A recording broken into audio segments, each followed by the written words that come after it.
Welcome, horrible people, to the Horrible Opinions podcast. As always, I'm your host, Kenny. And I come second, Daniel. I'm Touch the Box, Ryan. And today we're going to discuss the 2022 soft reboot of Hellraiser. Let's get into it.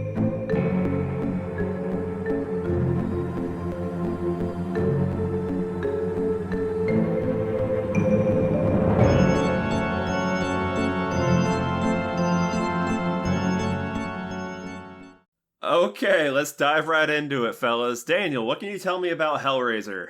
A millionaire occultist, was his name Mr. Void? Voight? Voight? Oh, Void's a better name, so I'm going to call him Mr. Void. But for the purpose of this, I'll refer to him as Clive Barker. That's fair. Clive Barker is a millionaire occultist, and he is getting people to solve the puzzle box thing that summons demons that then do bad shit to you in hopes that he'll get like a wish. But he mysteriously vanishes after he gets a fuckboy to solve the box, and fuckboy gets pulled apart by chains. And then we flash forward 6 years, and then we meet Riley. Is that her name? That's Riley, yep. Who is a troubled young lady with drug and alcohol abuse problems, I think. And she has a sketchy boyfriend, and her sketchy boyfriend secretly is working for for Clive Barker. Okay, I said elevator pitch, not spoil the whole movie. Oh, okay.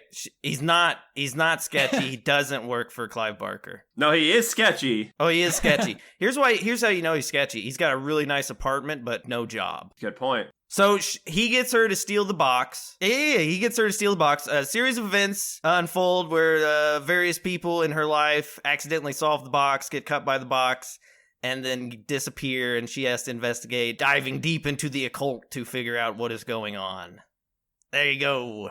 There you go. Ryan, do you want to explain the difference to Daniel between a synopsis and a summary? No, I want to talk about how the opening of this opening of this movie started with some rolling engine sounds.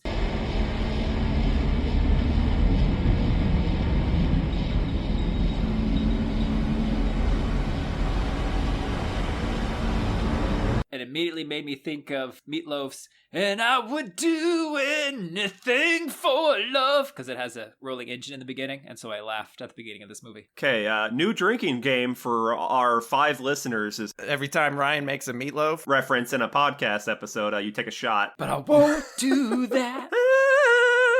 Did you guys have high hopes for this before you watched it? Yup. I had no hopes, because I have seen the Hellraiser franchise. But this is the first one in a long time that was written as a Hellraiser movie, right? That last one was decent. Oh, I didn't see that one. No, Ryan and I watched it. You talking about the first one where they replaced the main guy? No, the second one. The first guy that replaced Doug Bradley was awful. It wasn't so much his... Oh, there was one after that? Yeah, and he was good. And the way that one ended was Pinhead, the priest, he was turned mortal as punishment. That was the only way to make him suffer, was to take away his power. And I thought that would have been a great setup for like a little Hellraiser series where Pinhead has to go reclaim his hell power as a mortal. That would be good. I'd watch that. Right, and it crosses over with Highlander. What? It crosses over with Highlander. No, I heard that, but what? And Richie doesn't block. Why? What? Why? Why not? No, you tell us why. Why not? I asked you a question. I said, why not? That's not how to...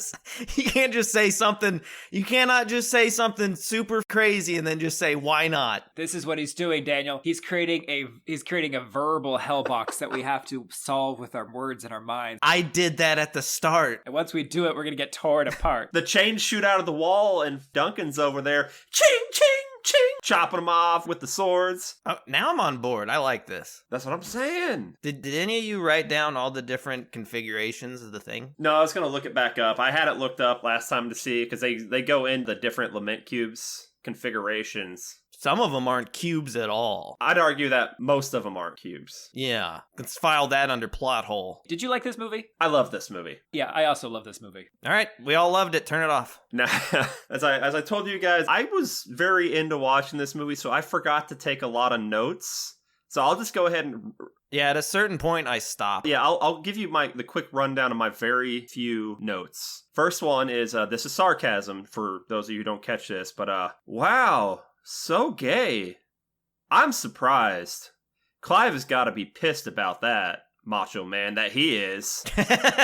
This movie could have been a lot hornier. We got past 3 pumps. That I did write that down. Oh, good catch. Good catch. Yeah. Yeah, we all got that. My next note was, surely there's a fun cube toy to play with in real life from Hellraiser. Why don't any of us own one? And apparently, I think Walmart is selling that as one of those. Is it expensive? It's a STEM toy for children, is what I'm seeing. I can't confirm or deny that was real. Are you looking at Rubik's Cubes? Yeah, that's just a Rubik's Cube. No. It was straight up looking like the mint cube. And then let's see. At some point, someone says, "This cube is dangerous," or they're implying that, and then they immediately pick up the cube. Oh wait, are you talking about this movie, or are you talking about a commercial for the Walmart toy? I thought he was still talking about the commercial for the toy. No. I did too, and I was hoping that they immediately pick up like this plushie, and then like chains come out and just rip this little kid apart.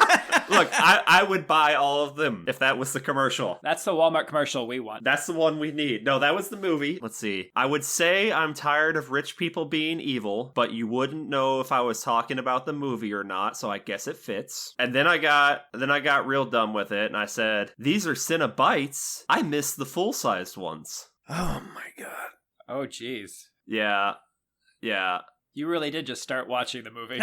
Yeah. And then I said, "Wait, we can sacrifice the baddies?" yeah. And then I was kind of upset about that. Man, they're just doing their jobs. Like, that's rude. So my notes at the start before the movie like gets super deep was all had to do with how everything was super easy. At the start, the fuck boy twists the thing 2 times and the puzzle's done. But of course, you realize later on that he's supposed to, it's like already partially solved, so he can just come along and solve it. I was thinking about that too, and it's like, did villain Clive Barker like have a like puzzle solving thing where he knew like, okay, don't do this last twist because that's gonna be done. I guess, yeah, probably. I would like to own, if there's like a prop, like the Notebook prop, they do like replicas of that with all the cool occult writing in it. Yeah, that'd be cool. I called that out, and then I was also like, wow, this safe was awfully easy to crack into, but then that's also on purpose. There's a lot of things that you're watching this movie going, wait, why? Yeah, it was a lot of things that I thought were mistakes, and things that would bother me, like, oh, super nice apartment, you don't really have a job, though. 2 things made me laugh at the beginning of this movie. One is the ridiculous Meatloaf rolling engine sound at the very beginning, okay? Second one, the opening sequence happens in Belgrade, Serbia. Mm-hmm. And as we're watching this woman, we don't know her name yet, we hear that bum bum. Bum bum. It's pictures of scenery. There's nothing nefarious or anything happening. It's just pictures of Serbia. Is Eastern Europe super sketch? It's just so sketchy that it has its own ominous soundtrack? They're playing it on the loudspeakers so everyone remembers. Like, to me, that scene was very reminiscent of the very opening scene in Hannibal. You know where I'm going with that? The series? No, the movie. No, haven't seen that in a minute. You've got the 2 characters, one of them selling him the Hannibal mask, but it's in the box and we don't see it at first. An interesting thing that only you can speak about. And I appreciate that. I'm gonna have a lot of those this season. I got a feeling.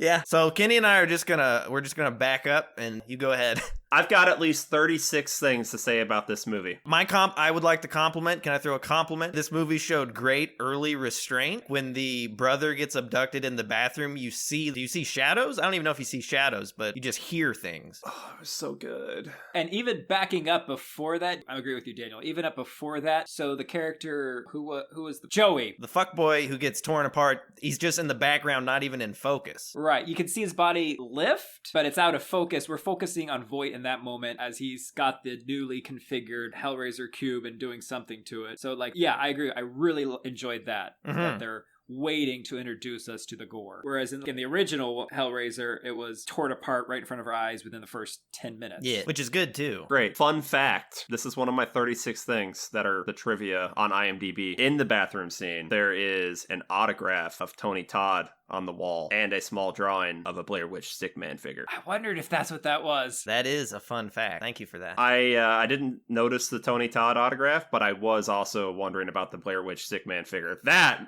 I seen. I noticed the Blair Witch thing, yeah. I wouldn't have thought anything of the Todd autograph. Opening of the movie done. The cube is an old, evil rich guy. Something happens, and then it's 6 years later, and then later on we learned that there's 6 configurations for this cube. I know I was waiting for one more reference to a 6, but I don't think I ever never got one. I was trying to go for a 666. Can I try and name the 6 configurations without knowing them? Yeah, go for it. Okay. Life, which is that Leviathan? No. Life is resurrection. Life is not resurrection, but keep going. It's not? No. Life is lament. Shit. I've already fucked this up. Power, sensation. I think that's actually all I have. I want you to do their actual names, though, not what they represent. Okay, Leviathan. That's 1. Lament. 2. That's all I got. Okay, I'll go in order that they have it listed here. Lament. 2 out of 6 ain't bad. No, it's pretty bad. Take a shot. Take a shot. Lament is life. Lore is knowledge. Laudorant is love. Liminal is sensation. Lazarus is resurrection. And Leviathan is power. Which I really wish I knew what each one of those would give and how they would twist it. Yeah, what do you think Resurrection would have done? Brought him back, but like as some like messed up zombie or something, probably. Like how it always works with like a monkey's paw story. Like they're gonna come back, but it's not gonna be good. Yeah, Wishmaster. That's what I wanted. I want a Wishmaster reboot. That's the whole thing I was thinking after this. I was like, give me a new Wishmaster with this budget. Is this your wish? Daniel, pop quiz. Who are the characters we're following through the rest of the movie? You're following Riley. Got Riley. Riley's the former pill popper. Sure. Now I've got 2 male names. One of them's a brother and one of them's sketch boyfriend. Trevor and Matt. Trevor is sketch. Matt is brother. I was gonna say boyfriend, but no, brother. Yes, they both start with a B. Matt is brother. I didn't get the other roommate's name or the boyfriend's name. But you're following that group of not friends. Not friends in the TV show kind of sense. Although you add Hellraiser to Friends. Better show. Pinhead would never wish Keanu Reeves was dead. So no one told you life was gonna be this way. Chain. Yeah, I like that our main group here, like, they're together, but they don't really enjoy each other's company. Like, we got the recovering addict girlfriend or sister who's with a recovering addict boyfriend who maybe they're not recovering so well together. Then you've got the brother who's just trying to get Riley, the sister, to like clean up her act. So he's letting her stay with him. And then you got his boyfriend who's really just, trying to also be supportive. Colin. And then at one point, the brother kicks Riley out when he thinks she's relapsing. And Colin's like, no, just go back in there. Don't make a bad decision because of one bad night. So like, it's all strained. Like they care about each other, but they hate each other. Just like I hate you guys. Wait, us? And I don't care. Yeah, just like that. I think that's a much more interesting dynamic to have, especially like in a horror movie, instead of like, oh, we're all besties. Add a little conflict, yeah. Yeah, a little tension. You're not going to mention, what's his name? Matt's boyfriend Colin was reading him some sweet dark poetry. Oh God. I saw that and I was like, yeah. I had to go find the Lord Byron poem. It's called Darkness. It's a poem about what happens to the world when the light from the sun and stars goes out and we're cast into an eternal night. Interesting point made by Ryan. I hate this. You can cut my whole track. Let's go with favorite parts. Anything involving the Cenobites. Anytime the Cenobites make their entrance and like the walls move, especially the part in the car. Oh God. In the van. Oh my God. I loved that. Oh, how beautiful is that? Which, you know what? That's on them. Why did they leave her alone when she's bleeding out in the back of the van to argue about directions? Oh, you're bleeding. You're icky. I don't want to touch you. I'm sorry, Daniel, but I think that if I'm driving away, there's not going to be an interdimensional portal that stabilizes in the back of the vehicle. Sure, but you know what? There's 2 seats in the front. You don't. Not 3. Do you know how 2. hard it is? So that third person has to be in the back. You, of all people, should know how hard it is to get blood out of, vehicle upholstery. I don't know what you're talking about. Nah, don't even worry about it. The entire climax, like back in the mansion, the end of the movie. I really loved it when they went to Clive Barker's house. Yeah, it was, oh man, I loved this movie. The whole movie was my favorite part. Him building a way to trap them in, that's cool. Yeah, the classic, I didn't build a fortress, I built a prison. I built a cage. Yeah. Who's he? Voight. Clive Barker. Yeah, John Voight. Mr. Voight, the millionaire occultist. Yeah, played by Goran Visnjic. Do I know him from ER? Is that how I know him? Oh, is that him? You know him from lots of things. Is that him? Just answer the question if he's in ER or not. Yeah, he's in ER, 185 episodes. He played Luka Kovac. There you go. Ooh, nailed it. There you nailed go. It. He was also in Elektra. You want to just make this episode about his career? Kind of. So the problem with this movie is that it's good. Correct. There's one thing that's wrong with this movie. It's just too good. I'm going to tell you what one of my favorite visuals about this movie is, and I'll see if you caught it. Okay? You ready? We haven't even mentioned that when we catch back up with Mr. Voight, that he's got this thing inside of him that's like pulling on his nerve endings. Yeah, literally pulling on his nerves. The scene where Riley, it's after she gets the box and gets kicked out of the apartment. She takes 3 pills because everything's a fairy tale, everything in 3. She drops them on the ground first like a yucko and then takes them. Yeah. 5-second rule. And then, then she climbs over a fence and goes into the playground area. And the color on this playground is perfect. It is red and blue. And the way the colors on all the structures are, to me, it looked like veins moving through muscle. Oh. And she lays down in the merry-go-round, which is in the very center of the playground, and starts spinning around. And all I'm thinking is, oh my God, they're showing us a heart of the playground. Oh, the body imagery, all beautiful. I love it. This is a great movie. This might be one of those cases where it would be cool if they had that thought when they were doing it, and then like in an interview, it's going to turn out that they didn't. They just had the location and they're like, yeah, this will work. Yeah. But I like you reading into it. I like what you're saying. There's no way that's the case. Here's why. There's a shot when the brother is out looking for, and we see a towing truck travel by. And on the towing truck, the metal beams going across its back form a cross, and there's chains on the cross. And you cannot tell me that was not planned. I think that was planned. I'll buy that being planned. You and I had similar thoughts in the playground scene. When that happened and she was laying on the spinny thing. What's that called? I also thought that would make me sick.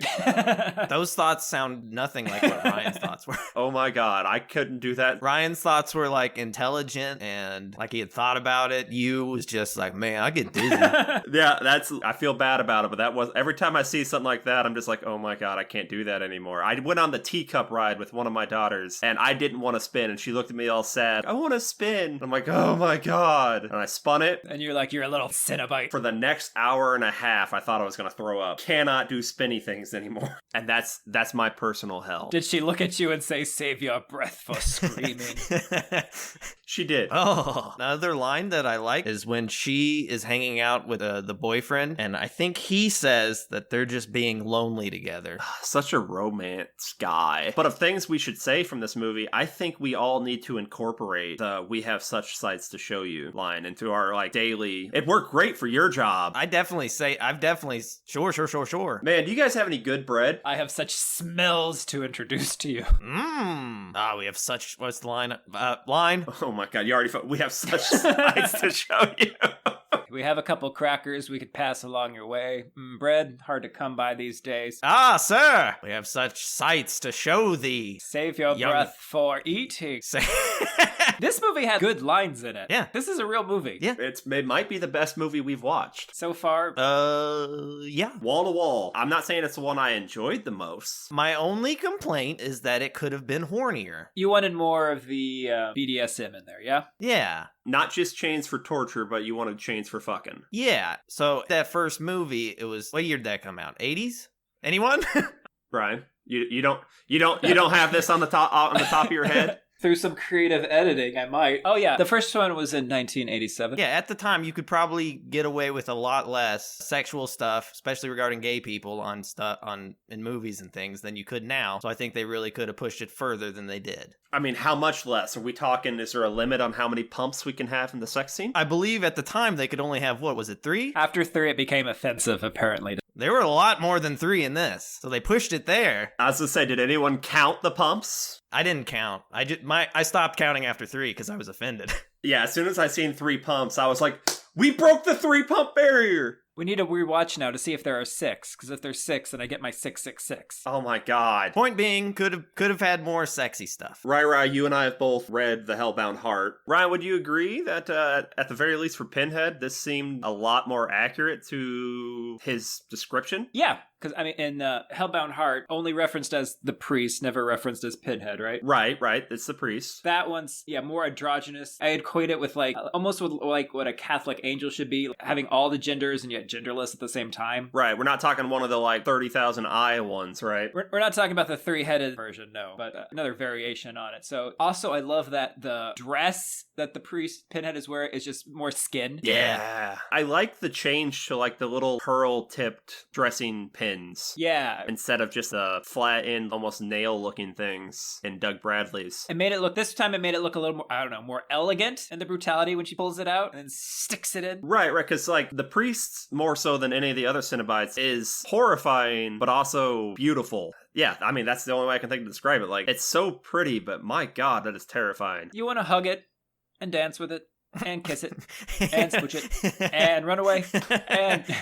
Oh my, no, this is one of the best lines. So what happens is the roommate Nora, she gets stabbed in the back with one of the configurations by evil rich guy Voight. And before she gets... Oh, do you want your Hellbound Heart literature reference in this movie? Yes, please. Here it comes. So Nora, when she's being led to the van, in a very soft voice, she says, "I hear bells." And in the short story, whenever Kirsty is sensing the presence of the Cenobites, her mind is just getting overwhelmed with the sound of bells the entire time. And then once the Cenobites arrive at the house in the novel, the sound of bells moves from her head into the actual house. So I'm like, oh, I know what you're doing there.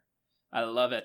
I love it so much. I have a question. Shoot. Is the concept of having someone solve the box for you, is that in the book? No. Is that in the first movie? No. Because I think it's introduced in the second movie that I haven't seen. Because I think the second movie, again, I haven't seen it, but I've heard people talk about it. So I think the second movie has a doctor, like in an insane asylum, having his patients solve the box for him, I think. Why are you trying to distract me from the best line in the movie, Daniel? Sorry, what's the best line in the movie? So it's when Nora gets pulled into the hell realm after the back of the van gets sucked into a hallway in a beautiful, simple to do, but beautiful shot. The priest, Hellraiser, is asking her, what are you praying for? And she says, salvation. He says, what is salvation? A joyful note without change, without end, heaven. There's no music in that. Pulls out that pin and then sticks it right through Nora's throat, and we get the inside shot of the throat as the pin's piercing the flesh, and the little vibration on the pin as her musical notes change. I love this movie. It's so good. What was your favorite Cenobite? Chatter. You do like the chatter. You imagine what he could do at your ankles? The freaky one. You gotta be more specific. I know, I'm working on it. that had the weird thing coming off of her head. That came down, almost looked like Twi'lek, and then her throat splayed wide open. I like the one that was all fucked up. That one was new to me. I don't think we had one like that. That one seemed like a new design. Am I remembering incorrectly? Well, it might have shown up in one of the many sequels. Her Cenobite was called The Gasp. Yeah, because that's how she was speaking too. I like that. This movie is called Hellraiser, but it's not about the priest. It's not about Pinhead. All the Cenobites kind of have their very good parts to play within it. The Cenobites are an ensemble, whereas the previous franchise was focusing primarily solely only on Pinhead. It's really about a group of Cenobites getting together to help a young girl overcome her alcohol and drug abuse. That's what I liked about this one, and the original did it too. The Cenobites are not the focus of the story; they're a result of the characters' actions, the humans' actions. The humans are causing all this chaos. Yeah, Mr. Void has orchestrated all of this. Yeah, the Cenobites are literally just the agents of the chaos.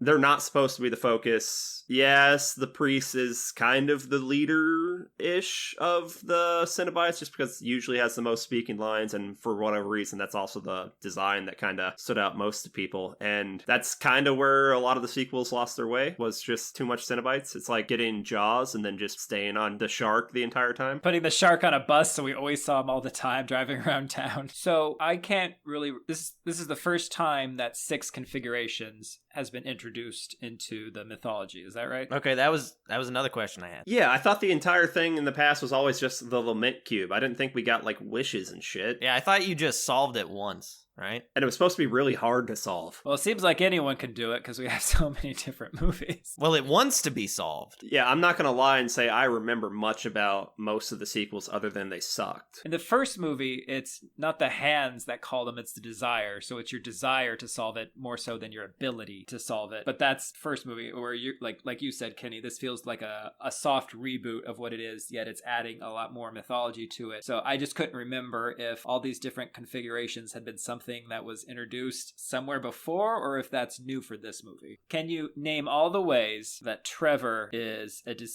deceptionist piece of shit? Apartment. Riley, Matt, Nora, Colin, they're all staying in this smaller apartment, and there's Matt the brother is telling Riley that he can't keep covering her on the rent, so it seems like there's some money issues going on in this smaller size apartment. And then when we go to Trevor's apartment, it's this massive open spaced flat, and he's moving paintings around. So yeah, apartment number one. What else? Also, after they get caught fucking and the roommates are preparing a meal, he bolts out all awkward like. Oh, I love that. Oh my god. That one actually felt reasonable to me. We've all been there. Let's see, the big giveaway for me was when him and Voight started talking. Oh, you mean when they say they it? just come So right out and that's say it.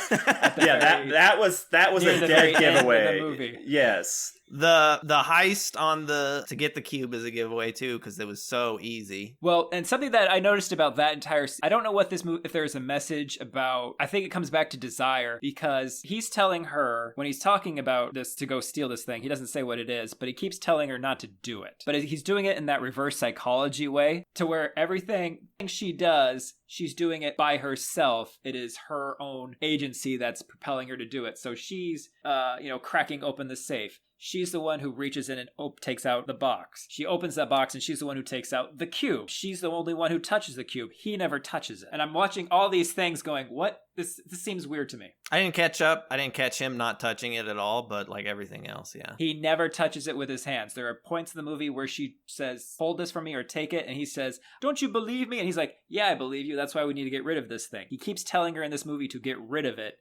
but she doesn't do it. And there's a scene where he wraps it up in a jacket and is trying to walk out, and she stops him from walking away to get rid of it and makes it give it back to her. It's just this thing where what is his motivation really through all this? Is he a douchebag completely? Money. He's getting paid. Oh, he's getting paid. I think he starts out as a douchebag, but catches feels. Yeah, but he's also such a big douchebag that the reason he's doing it that way is so he can be like, hey, I told her not to do it. I can sleep at night. I told her not to do it. But no, his reaction whenever what's her face Riley gave him the box, he kind of had a little freak out after he gives her the box and sends her home. When she goes to his apartment, we get a scene of him beautifully butt-ass naked in the shower. But it's one of those shots. This is the character washing away some kind of torment or something bad that's happened. That's this is what this scene is supposed to do, but we don't know why it would be in the movie at this point. And so it's because he thinks he's killed her and all those other people. Because if you count them, you need 4 people to unlock that box, and it's her and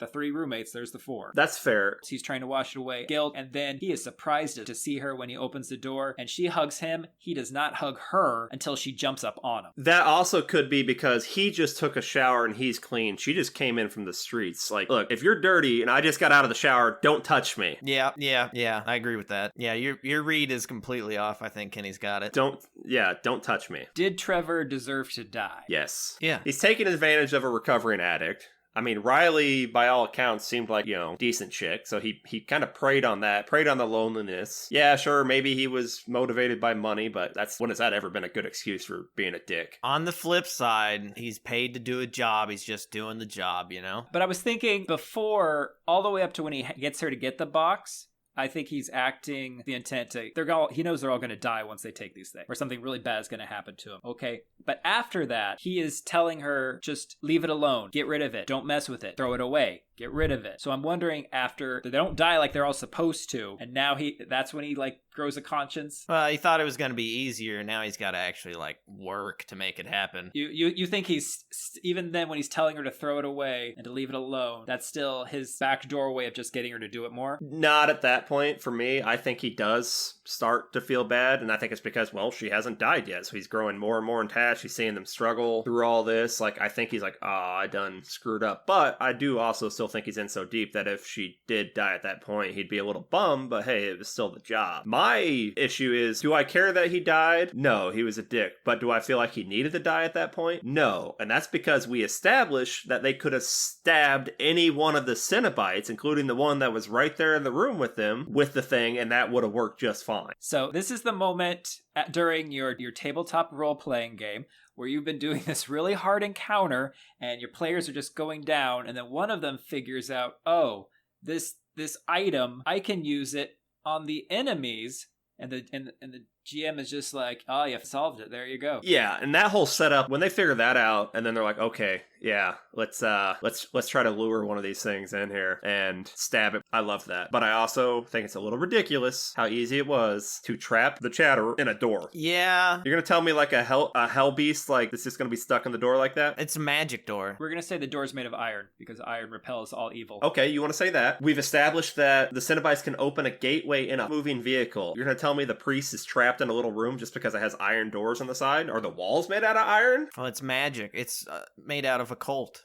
Raw, refined occult. The only thing I'm going to say to that is the only reason they start beautifully shifting walls into this other dimension, like, beautiful, is because that's a person who's being taken. And Trevor isn't being taken. They've told Riley that she needs to stab other people and feed the puzzle, but she's refusing to do it. And so now they're trying to force her to do it. So the only one they can take at this point is her. Right, because they tricked her into stabbing herself, and then they're like, hey, you get us more people, we won't take you. Right, but that's why they're not pulling the wall away, because it's just to take her, and they don't want to take her. They want her to feed it. Right, the only justification I found for it was it's not them opening the walls, it's the cube. That's where I was going with that. Like, they don't have the power, it's the cube is the doorway. Ooh, I like that. But with the whole stabbing them and them ripping themselves apart, they chose not to take Riley and say, hey, you can go get us other sacrifices. They didn't have to take their own dude. Hey, it's Puzzle Box rules. Puzzle Box stabs someone. Well, it's like a contract. It's a contract of sorts, so they do have to. It's a verbal stabbing contract. It's good for 1 year. You stab anybody can stab with the box. Doesn't matter who. Look, I don't make the rules because it's like you say, Kenny, it's not their decision. It's the cube. But they chose not to take Riley. So they have some choice there. But what I love about that is he's like, oh, fuck, it's the game. He gets cut by it and he just backs up, put his arms out like, here we go. Well, he's going to like it. He's gonna love it. Getting stretched out like that? Okay, yeah, we briefly mentioned the Voight guy, his original wish, because he finished the cube at the beginning of the movie, and then he disappears, and we're like, well, what was his wish?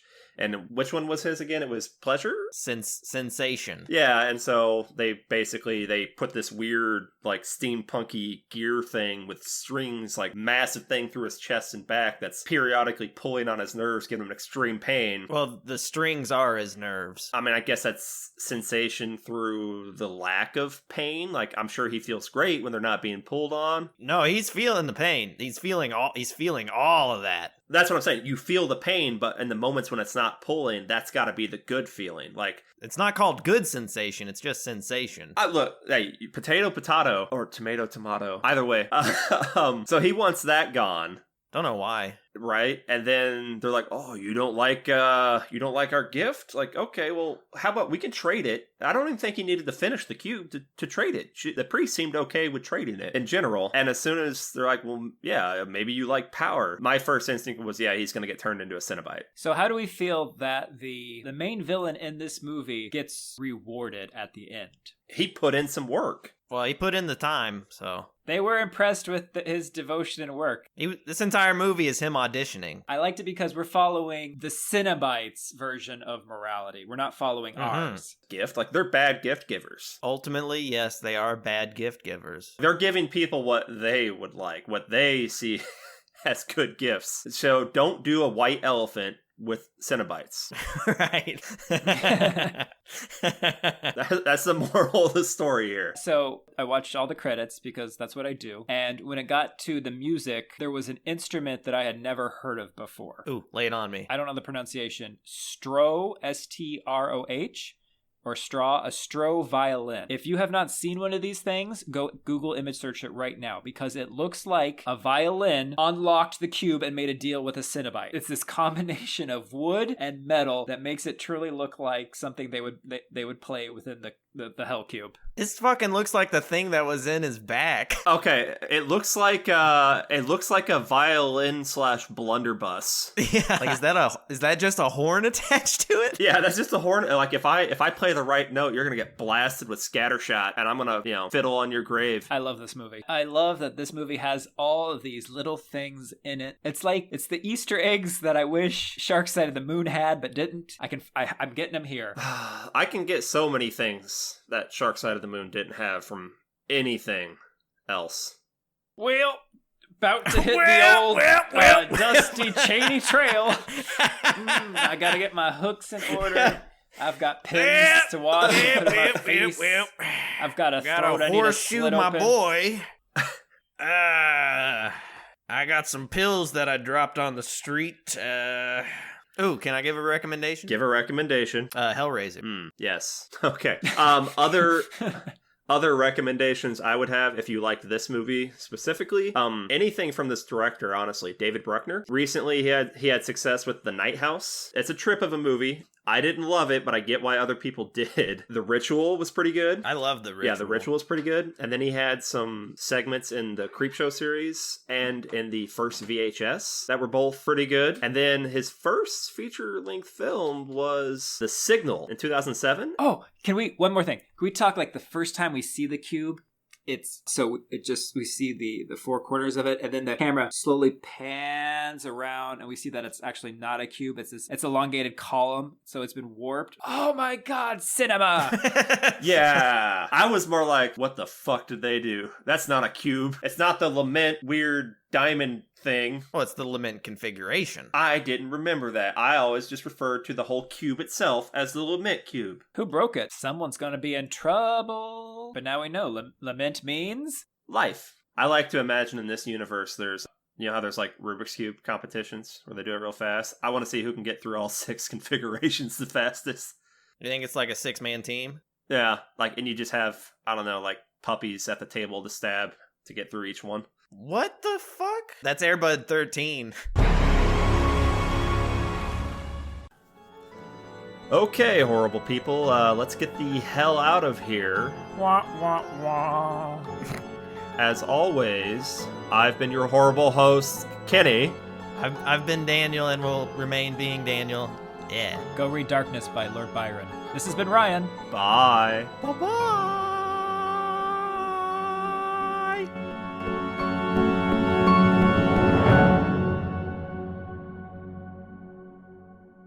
I still love you.